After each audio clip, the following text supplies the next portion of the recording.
ನಮಸ್ತೆ ಗೆಳೆಯರೆ, ನಾನು ನನ್ನ ಇಂದಿನ ವಿಡಿಯೋದಲ್ಲಿ ಭಾರತೀಯ ರೈಲ್ವೆಯ ಪ್ರಾರಂಭಿಕ ದಿನಗಳ ಬಗ್ಗೆ ತಿಳಿಸಿದ್ದೆ ಮತ್ತು ಈ ವಿಡಿಯೋದಲ್ಲಿ ಅದು ಬೆಳೆದು ಬಂದ ಹಾದಿಯ ಬಗ್ಗೆ ತಿಳಿಸಿಕೊಡುತ್ತೇನೆ. ಪ್ರಾಥಮಿಕವಾಗಿ ಬ್ರಿಟಿಷ್ ವಸಾಹತುಶಾಹಿ ಆಡಳಿತವು ವ್ಯಾಪಾರದ ಉದ್ದೇಶದಿಂದ ಹತ್ತಿ ಮತ್ತು ಚಹಾದಂತಹ ವಸ್ತುಗಳ ಸಾಗಾಣಿಕೆಗಾಗಿ ಭಾರತದಲ್ಲಿ ರೈಲ್ವೆಯನ್ನು ಸ್ಥಾಪಿಸಲಾಯಿತು. ತದನಂತರ ಸ್ವಾತಂತ್ರ್ಯದ ಸಮಯದಲ್ಲಿ ಯುದ್ಧದಿಂದ ಹಾನಿಗೊಳಗಾದ ಮತ್ತು ವಿಭಜಿತ ರೈಲ್ವೆ ವ್ಯವಸ್ಥೆ ಭಾರತಕ್ಕೆ ದೊರೆಯಿತು. ವಿಭಜನೆಯ ಕಾರಣದಿಂದ ಅನೇಕ ರೈಲು ಮಾರ್ಗಗಳು ಪಾಕಿಸ್ತಾನದ ಪಾಲಾದವು. ಈ ಸವಾಲುಗಳ ನಡುವೆಯೂ 1951ರಲ್ಲಿ ಎಲ್ಲ ಖಾಸಗಿ ಮತ್ತು ಪ್ರಾದೇಶಿಕ ರೈಲ್ವೆ ವ್ಯವಸ್ಥೆಯನ್ನು ರಾಷ್ಟ್ರೀಕರಣಗೊಳಿಸಿ ಭಾರತೀಯ ರೈಲ್ವೆ ಎಂಬ ಏಕೈಕ ಸಂಸ್ಥೆ ರೂಪಿಸಲಾಯಿತು. ಇದು ಜಗತ್ತಿನ ಅತಿದೊಡ್ಡ ಸರ್ಕಾರಿ ರೈಲ್ವೆ ವ್ಯವಸ್ಥೆಗಳಲ್ಲೊಂದು ಆಗಿದೆ.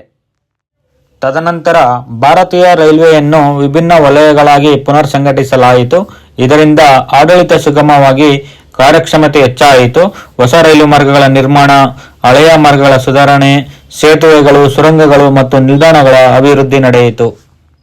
ಮತ್ತು 1960ರ ದಶಕದಲ್ಲಿ ರೈಲು ಮಾರ್ಗಗಳ ವಿದ್ಯುತೀಕರಣ ಆರಂಭ, ಡೀಸೆಲ್ ಮತ್ತು ಸ್ಟೀಮ್ ಇಂಜಿನ್ಗಳಿಂದ ಕ್ರಮೇಣ ಎಲೆಕ್ಟ್ರಿಕಲ್ ಇಂಜಿನ್ಗಳಾಗಿ ಬದಲಾವಣೆ, ಸಿಗ್ನಲಿಂಗ್, ಸಂವಹನ ಮತ್ತು ಭದ್ರತಾ ವ್ಯವಸ್ಥೆಗಳಲ್ಲಿ ಆಧುನಿಕ ತಂತ್ರಜ್ಞಾನ ಅಳವಡಿಸಲಾಯಿತು. ವಿದೇಶಿ ಆಮದುಗಳ ಮೇಲೆ ಅವಲಂಬಿಸದೆ ರೈಲ್ವೆಗೆ ಬೇಕಾದ ಇಂಜಿನ್ಗಳನ್ನು ಮತ್ತು ಬೋಗಿಗಳನ್ನು ದೇಶದಲ್ಲೇ ತಯಾರಿಸುವ ಉದ್ದೇಶವನ್ನೊಂದಿ ಪ್ರಮುಖ ಕಾರ್ಖಾನೆಗಳನ್ನು ಸ್ಥಾಪಿಸಲಾಯಿತು. ಅದರಲ್ಲಿ ಪ್ರಮುಖವಾದವುಗಳು ಪಶ್ಚಿಮ ಬಂಗಾಳದ ಚಿತ್ತರಂಜನ್ ಲೋಕೋಮೋಟಿವ್ ವರ್ಕ್ಸ್, ಇದು ಎಲೆಕ್ಟ್ರಿಕಲ್ ಇಂಜಿನ್ಗಳನ್ನು ತಯಾರಿಸಿದರೆ, ಚೆನ್ನೈನ ಇಂಟಿಗ್ರಲ್ ಕೋಚ್ ಫ್ಯಾಕ್ಟರಿ, ಇದು ಪ್ರಯಾಣಿಕರನ್ನು ಸಾಗಿಸುವ ಬೋಗಿಗಳನ್ನು ತಯಾರಿಸುತ್ತದೆ. ಇದರ ಜೊತೆಯಲ್ಲಿ ಸ್ವಾತಂತ್ರ್ಯ ನಂತರವೂ ಹಲವು ವರ್ಷಗಳ ಕಾಲ ಮ್ಯಾನ್ಯುವಲ್ ರಿಸರ್ವೇಷನ್ ವ್ಯವಸ್ಥೆ ಮುಂದುವರೆದಿತ್ತು. ಇದರಿಂದ ನಿಲ್ದಾಣಗಳಲ್ಲಿ ಪ್ರತ್ಯೇಕ ಕಾಯ್ದಿರಿಸುವ ಪಟ್ಟಿ, ದೂರದ ನಿಲ್ದಾಣಗಳಿಗೆ ಮಾಹಿತಿ ತಲುಪಲು ಹೆಚ್ಚಿನ ಸಮಯ, ಪ್ರಯಾಣಿಕರಿಗೆ ಉದ್ದ ಸಾಲುಗಳಿಂದ ತುಂಬಾ ವಿಳಂಬವಾಗುತ್ತಿತ್ತು. ಇದನ್ನು ಕಡಿಮೆ ಮಾಡಲು 1986ರಲ್ಲಿ ಭಾರತೀಯ railway computerised passenger reservation system ಅನ್ನು ಪರಿಚಯಿಸಲಾಯಿತು. ಇದರಿಂದ ಒಂದೇ ಸಮಯದಲ್ಲಿ ಹಲವಾರು ನಿಲ್ದಾಣಗಳಿಂದ ಕಾಯ್ದಿರಿಸುವ ಸೌಲಭ್ಯ ದೊರಕಿತು. ತಪ್ಪುಗಳು ಕಡಿಮೆಯಾದವು, ಸಮಯವು ಉಳಿಯಿತು ಮತ್ತು ಪಾರದರ್ಶಕತೆ ಹೆಚ್ಚಳವಾಯಿತು.